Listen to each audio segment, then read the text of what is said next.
Hello, j'espère que vous allez bien. J'ai une tête d'épouvantail. Je rentre du sport. Mais bon, c'est pas grave.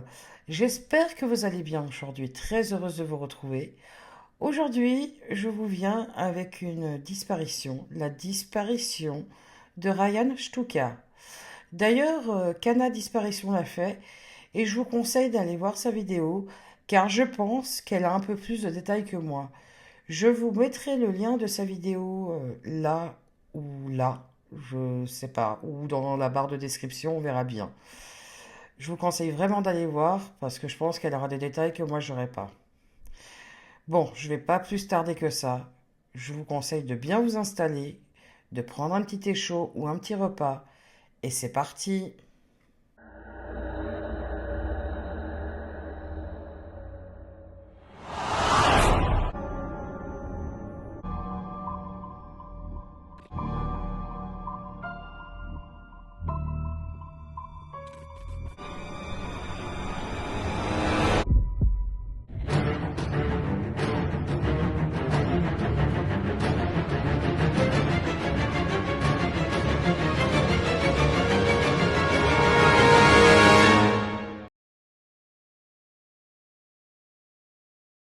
Ryan Stuka est né le 17 mars 1997 à Beaumont, en Alberta.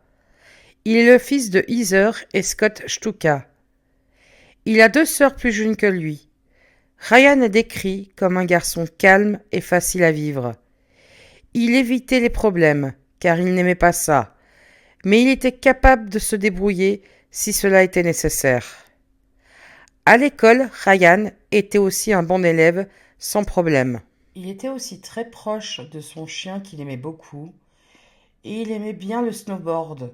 Chaque hiver, il en faisait. C'était son sport favori. Mais Ryan ne savait pas ce qu'il voulait faire de sa vie après avoir eu son diplôme. Il a travaillé un certain temps en tant qu'apprenti dans la construction, mais il a décidé, en hiver 2017, de se consacrer au snowboard et de travailler en tant que saisonnier à Sun Peak. Ses parents l'ont d'ailleurs soutenu pour ce projet. Sun Peak est une station de sport d'hiver canadienne, située au nord-est de Kamloops, en Colombie-Britannique. Le sommet du domaine skiable se situe à une altitude de 2080 mètres, duquel partent 15 km de piste. Chaque année, il tombe environ 5 mètres de neige. La station s'appelle Sun Peak depuis juillet 1993, mais avant, elle s'appelait Todd Mountain, du nom de la plus haute montagne. La station a été créée en 1961. Le 1er décembre 2017, Ryan et son meilleur ami sont arrivés à Sun Peak, avec donc l'intention de passer la saison d'hiver à travailler dans la station et à faire du snowboard. Ryan vivait dans une résidence avec des colocataires et travaillait comme opérateur de remontée mécanique. Tout avait l'air de bien se passer pour Ryan, en tout cas jusqu'au 16 février 2018. Ce soir-là, Ryan avait passé la soirée avec ses amis, allant d'abord dans un pub local pour un événement silent disco, puis à une fête dans une maison avec ses colocataires. Le 17 février vers 2h10 du matin, Ryan a été vu pour la dernière fois quittant la fête de la maison. Il a été aperçu en train de se préparer à partir, mettant son manteau et ses chaussures. Ses colocataires ont quitté la maison en pensant qu'il était juste derrière eux, mais lorsqu'ils se sont retournés, Ryan avait disparu. Ils ont supposé qu'il les rejoindrait plus tard et qu'il avait décidé de rester à la fête. Donc ils sont rentrés chez eux sans lui. Mais lorsque Ryan ne s'est pas présenté à son travail plus tard dans la journée, ses colocataires ont signalé sa disparition à la police, car c'était pas habituel de sa part de ne pas se présenter à son travail.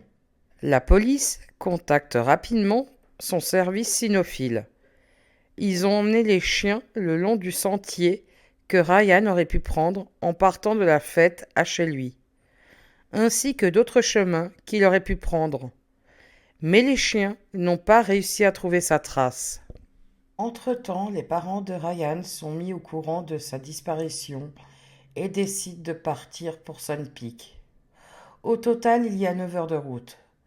Mais la mère de Ryan a déclaré plus tard dans une interview que la route semblait beaucoup plus longue, car ils étaient très inquiets. Le 18 février, à 5 heures du matin, les recherches reprennent.